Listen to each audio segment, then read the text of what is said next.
These are satellite images from the deserts of western China. Look closely and you'll see these huge complexes being built. From the sky, they sort of look like factories or even schools. But look even closer. This line is one facility's perimeter wall. And these shadows, they're cast by watchtowers along the wall. This compound isn't a school or a factory. It's an internment camp. Inside these camps, the Chinese government is detaining as many as 1 million Uyghurs, China's mostly Muslim minority. China doesn't want the world to know any of this. But the story of these camps is also the story of how we know about them, and China's efforts to cover them up. As soon as we began to document the re-education centers, there was Chinese government officials deleting what we were finding. Uyghurs mainly live here, in the Xinjiang province of northwestern China. That puts them closer to the capitals of Kyrgyzstan and Uzbekistan than to Beijing. And Uyghurs are also closer culturally to those Turkic groups than they are to the Han Chinese, China's ethnic majority. The Uyghurs speak a Turkic language. Their culture is different. They have particular styles of music, a whole rich history that is unique to them. This is Sigal Samuel, a reporter at Vox. I've been reporting on the Uyghur crisis in China for about a year now. China has been concerned for decades about the possibility of Uyghur separatism. Uyghurs have actually had their own independent nation 2 separate times in the last century. In 1933, they established the Islamic Republic of East Turkestan, here in Kashgar. But it crumbled less than a year later when it was taken over by Chinese forces. Then, in 1944, the Soviet Union backed the creation of the East Turkestan Republic, based here. But when China became communist in 1949, the Soviet Union turned on East Turkestan and helped China take it over again. Part of why the Xinjiang region is so important to China is that it's rich with energy resources. And as China's economy grew, so did its need for energy. Today, Xinjiang accounts for nearly 40% of China's coal reserves, and over 20% of the country's oil and gas. It also accounts for 20% of China's potential for wind energy. China needs resources, it needs energy, it needs the geographical location, the area on which Xinjiang sits. That's where Uyghurs are, that's where they're living. And so China really wants to have a solid sense of control over that area. As far back as the 1950s, China saw an opportunity to dilute the influence of the potentially rebellious Uyghurs, and started encouraging the migration of Han Chinese into Xinjiang. And it worked. In 1945, Uyghurs made up over 80% of the population, compared to just 6% Han Chinese. By 2008, Xinjiang was 46% Uyghur compared to 39% Han Chinese. But over the years, as Xinjiang developed economically, Uyghurs were left behind, working mostly low-wage jobs in agriculture, while the Han held higher-paying jobs.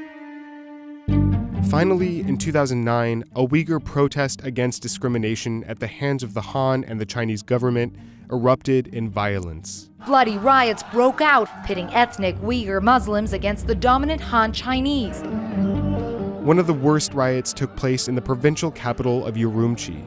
About 200 people were killed and hundreds injured during the unrest. That was sort of an inflection point. After that, the Chinese really started to crack down harder on the Uyghurs.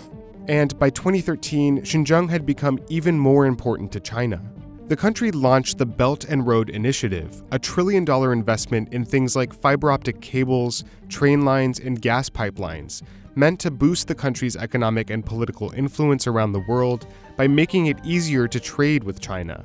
If you plot these projects on a map, you'll see a lot of them pass through Xinjiang, making the province arguably the most important corridor for the whole project. China would need to ensure that Xinjiang remained securely in its hands. The Uyghurs came to be perceived and painted more as a threat, as a separatist threat, as an extremist threat. In 2016 and 2017, the country enacted a series of de-extremification policies aimed at Muslims, like banning long beards. And Xinjiang was effectively turned into a high-tech police state. So this kind of thing is happening all over the country, but in Xinjiang, it's been just increased by orders of magnitude. We're talking about Uyghurs having to hand over their phones at checkpoints. We're even talking about QR codes being installed on the outside of their homes. But the most brutal part of this crackdown was hidden to the world at first.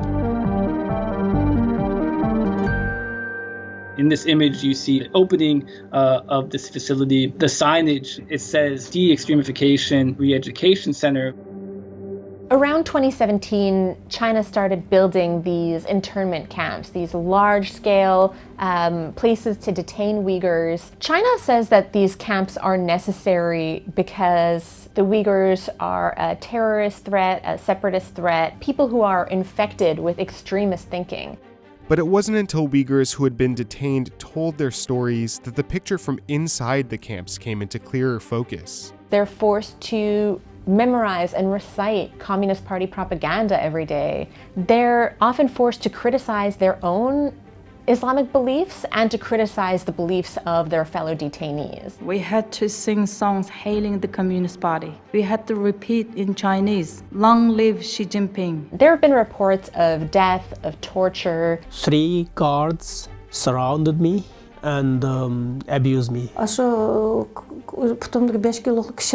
Each time I was electrocuted, my whole body would shake. So there's this atmosphere of just trying to uproot what you believe in. At first, China denied the existence of these camps. 他们安居乐业，享受着宪法所规定的宗教信仰自由，所以呢，根本不存在你刚才提到的一些报道当中说的所谓的新疆维族人的问题。But activists and academics fought back.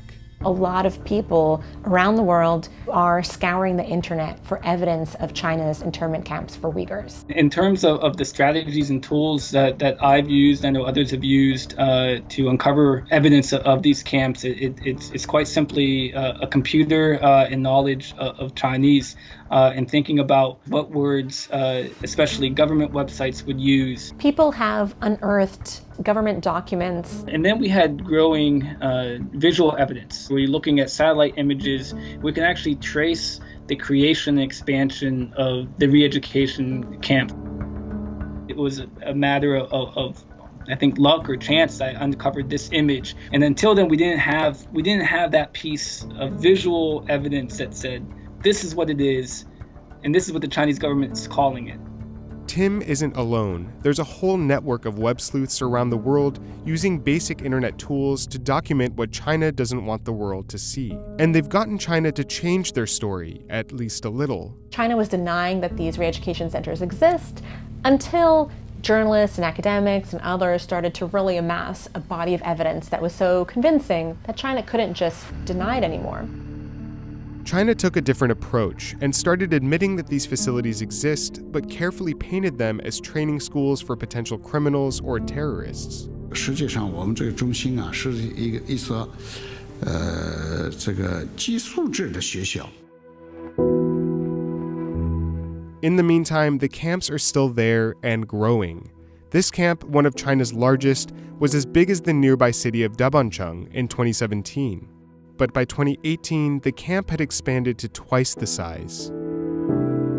From China's perspective, they think it's worth it. They want to make sure Xinjiang is an area of the country that they have total control over.